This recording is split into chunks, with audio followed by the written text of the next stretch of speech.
Hi, I'm Lance Henriksen. We're talking to aliensversuspredator.net about Alien versus Predator.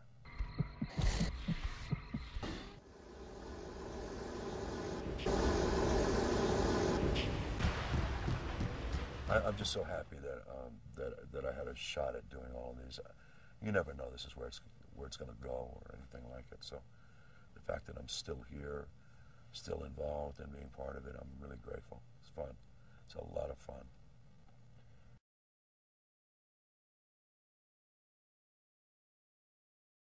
The quality of the scripts are so well thought out, and I mean, I'm telling you, if I had to figure out the plot to a video game, I think I would be lost.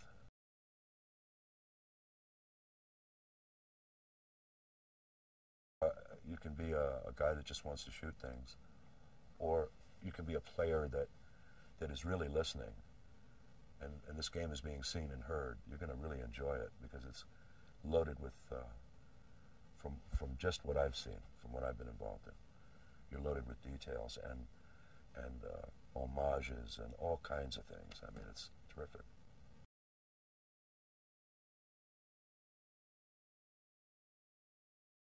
Even now, I can't help but admire her, despite all she did to hold us back. 3 times she faced them. 3 times she obstructed our progress. She showed a strength that few possess. If she had only realized the magnificence of what she sought to destroy. Everything we do here hangs by a thread, but the potential returns are vast. If Weyland-Yutani can leverage the Hunter's technology, we can monopolize human commerce. Every colony, every spacecraft, every weapon manufactured by me, purchased from me.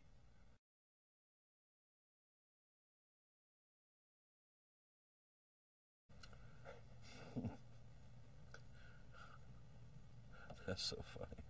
I don't know why that's funny, but to get ripped in half by an alien queen. Jim was going to build a $100,000 animatronic bishop. Wow. For just one scene. It's where I'm going down the floor in half. Where and you sliding see, across the where you see there's nothing. And I said, Jim, wait a minute. Put the wires on the dummy. Bounce him down the floor. And I'll connect by imitating him. Instead of having something imitate me, I'll imitate him. And that's what we did. Save some bucks. Yeah. And I like doing it because it was the goofiest kind of it's like a kind of like the Scarecrow in Wizard of Oz. He was like, he had no joints anymore. They'd ripped all his core out.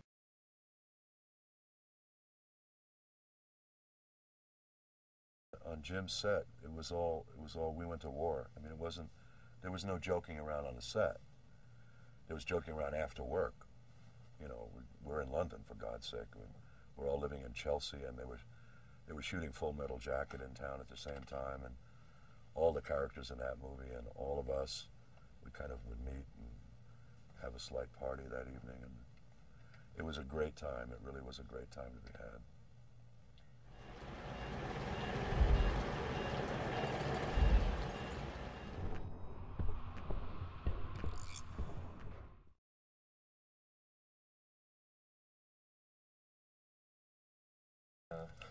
Well, that goes with the territory, though. I mean, I remember when I was down in Jamaica, I jumped out of a helicopter for Jim into the water. It was about for Piranha. For Piranha 2, the spawning, and I had taken, I think I took the radio cord and wrapped it around the throttle, opened the door, and jumped out of the helicopter, and it crashed. But I'm falling, fully dressed with boots on and everything, and landed in the water really hard, and my knee broke my hand.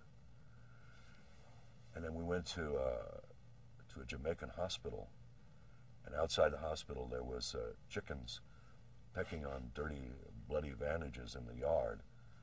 And on the wall when we walked in it said, "A book a day keeps the doctor away." And I thought, oh man, what are we going to... So we walk in, they x-ray it wrong. They had me keep my hand like that, and they x-rayed it, and of course nothing looks broken. You have to turn it sideways to see that it's broken. I didn't know that, but when I got back to the States after the movie, I had to get it re-broken again. and operated on. Oh my gosh. But no, it's no big deal. I mean, but the thing was, I had to finish the movie with a broken hand, so I had to push the throttle on the boat, and I go, oh God, because it was just like electric, man. You know, with broken with a this thing was busted across. I can only imagine. So we finished the movie like that, and there's a certain stoic thing that I've got that where pain is not really doesn't get me. I mean, I don't crumble under it. I just kind of live with it. I mean, I'm not playing John Wayne here. It's just the truth. No, but yeah, I mean, if I get hurt, I get hurt. So.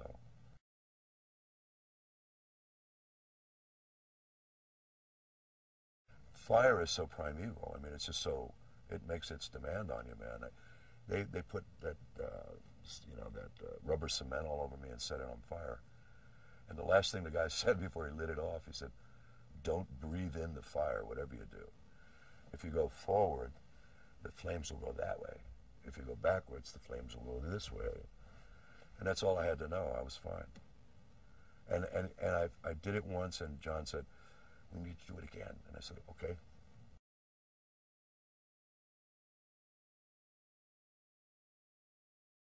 I don't know. In this situation, if you did it, say, in your jockey shorts, it would give you the same effect as some things happen on sets. I mean, the thing about this, it's so safe and snug as a bug in a rug, and the comfort is there. And that takes something away from you. I mean, I'm not asking that I do it in my jockey shorts next time, but what I mean is if you want external impulses, they're difficult because any sound other than the voice coming out of that box, out of that room, is a distraction.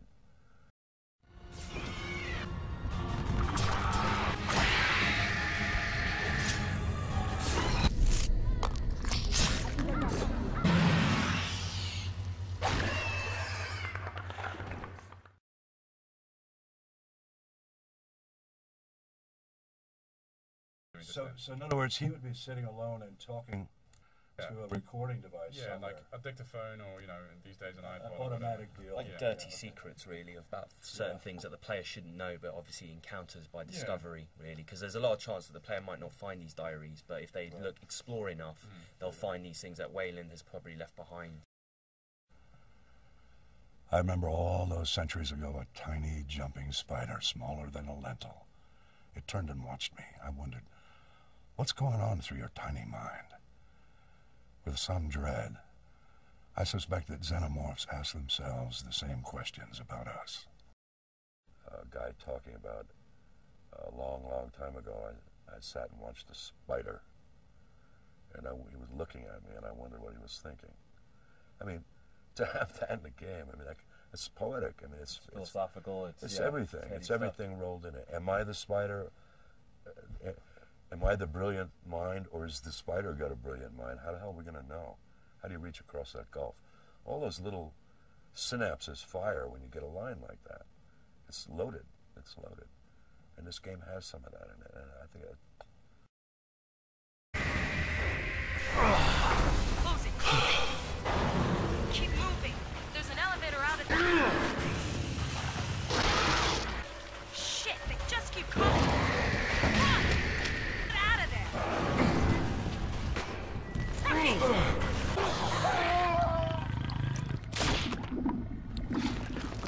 it's good shit. Good shit. I like it a lot.